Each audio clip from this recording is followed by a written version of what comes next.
governante, seja muito bem-vindo a essa aula, esse módulo chamado Cotidiano do Gestor. Bom, gente, o tema planejamento nós já encerramos na aula passada e agora nós vamos dar início à nossa primeira aula sobre organização. Então, o que nós vamos falar nessa aula aqui?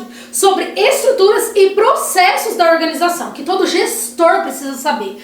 Você, como empreendedor e empresário, né? Ou então tá vislumbrando isso ali, né? Você já tem sua visão, você já tem sua missão, você já entendeu que os seus valores estão sendo emprestados, você tá com uma grande ideia e quer transformar isso realmente numa proposta de valor? Vem pra cá, porque a gente precisa ser assertivo, porque eu quero que você empreenda rápido.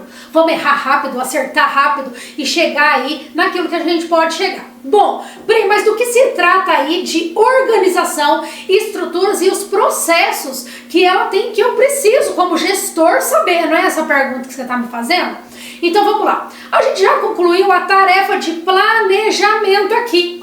E a partir do momento que a gente entende isso, ok, a gente agora precisa se organizar, não é? Tanto planejamento em mão, planejamento estratégico, tático, operacional. E agora como que eu organizo isso? Bom, gente, vamos lá. A gente precisa distribuir as tarefas e estabelecer a responsabilidade para cada pessoa da nossa equipe. E você acha que isso é fácil? Não é não. Pelo contrário, principalmente para nós, empreendedores, empresários que têm uma grande visão e abraçou essa visão como a nossa missão de vida, a gente tende a ser centralizador.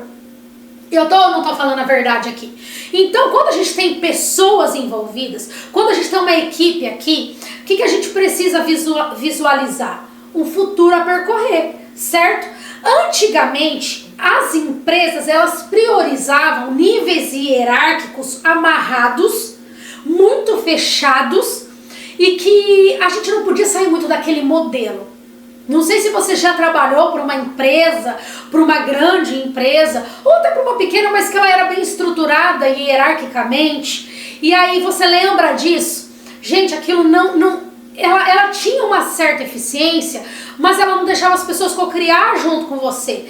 Então o que eles queriam? Era rígido, visando uma eficiência na produção. Porque sempre o foco antigamente era muito grande na produtividade, na produção, em quantidade, né? Queria aquela quantidade massiva e isso tornava toda a organização travada naquilo. Então as regras, eles eram utilizados para ter um número reduzido de indivíduos tomando decisões importantes, né? Então todas as grandes decisões, as decisões marcantes, ficava lá no topo da hierarquia, né? E aí a gente que começava ali, quando estava começando numa empresa, era quase que impossível você expor uma opinião. E você estava ali no operacional, estava ali tete a tete com o cliente, estava ali trabalhando com o produto, com a mão na massa, e você tinha feedbacks importantíssimos que a gente não podia dar, que você não podia entregar isso.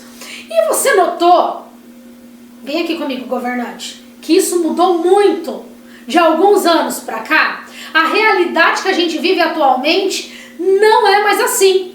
E aí os processos de gestão passou por um processo de transformação tão significativo, por um processo de função organizacional. Mas por que isso aconteceu, né? Por que realmente isso foi tão importante, né? Para que as empresas elas se destacassem. Quem assistiu aqui uma série de lives que eu fiz, e eu falei sobre o mundo VUCA e o mundo BANI, né? E o mundo VUCA, o que ele diz? Que o nosso mundo se tornou volátil, se tornou incerto, se tornou complexo e se tornou ambíguo. Então esse mundo VUCA, que agora está no processo de mundo BANI, né? O que a gente percebeu? Que não dava mais para ser um organograma engessado. Que a gente precisa de todas as pessoas envolvidas, né, dentro do processo criativo também, não só no processo operacional. Porque o mundo é volátil. Porque hoje a gente pensa uma coisa, hoje se diz uma coisa, o mercado dita uma regra, amanhã ela já não vale mais. Hoje né? A gente está trabalhando de uma maneira muito incerta.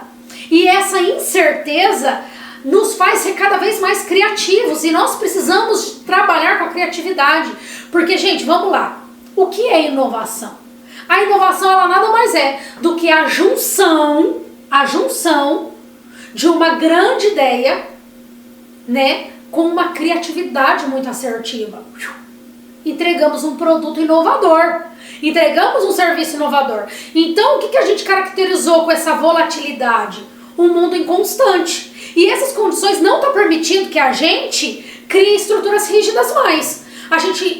Porque ela se torna lenta e pesada demais, né? Então a gente precisa, na verdade, de organizações que conseguem manter, olha aqui, o mercado constante. A gente precisa se manter constante no mercado, mas de forma estruturada. Então rolou reestruturações dentro de todo esse ambiente organizacional, tá? Então, a partir de agora, o que nós estamos abordando, tá? A importância das decisões relacionadas à distribuição de poder. Porque quando a gente vai falar de nível hierárquico, o que nós estamos falando? De responsabilidade e poder. Porque o poder de decisão, ele também gera responsabilidades altíssimas, concorda comigo? Você que é empreendedor, você que já é um grande empresário, qualquer decisão que você tomar gera consequências. E isso automaticamente imprime sobre você uma alta responsabilidade, né? E autorresponsabilidade é um fator muito importante dentro do cotidiano de um gestor. Então, para quê? Tudo isso para um único objetivo: melhorar os resultados do seu negócio, da sua empresa, da tua ideia. Trazer respostas. Não só você já leva a resposta para o mercado, só que o mercado precisa te retribuir isso com respostas também, certo? Então essa aula de boas-vindas para esse organograma, para essa organização, para esse momento que nós vamos viver a partir de agora, essa jornada que você vai vir comigo, é exatamente te trazer para este momento, tá bom? Eu quero que você venha comigo aqui, entre nesse processo comigo aqui, para que você consiga entender as divisões de poder que você precisa entregar para a tua equipe e fazer que eles engajem com você, porque isso é engajamento. E engajamento é quando essas pessoas enxergam aquilo que você já viu, porque ser visionário, você já se viu naquele lugar, você já se enxerga lá. Concorda comigo? Isso é visão, só que você precisa fazer sua turma vir com você, visualizar aquilo que você visualizou. Talvez não de forma tão clara, porque você é o visionário, Deus deu essa ideia pra você, mas você precisa trazer aí pra tua equipe. Mas uma coisa é fato, a missão é igual. Gente, tem gente dentro das organizações que abraçam a missão mais do que o próprio visionário, e ele coloca ali sangue, suor e lágrima mesmo dentro do teu projeto, e esse é o teu papel. Só que ele também precisa se sentir parte. E como que ele se sente parte? Podendo trazer também a opinião dele, podendo ter um certo nível de poder.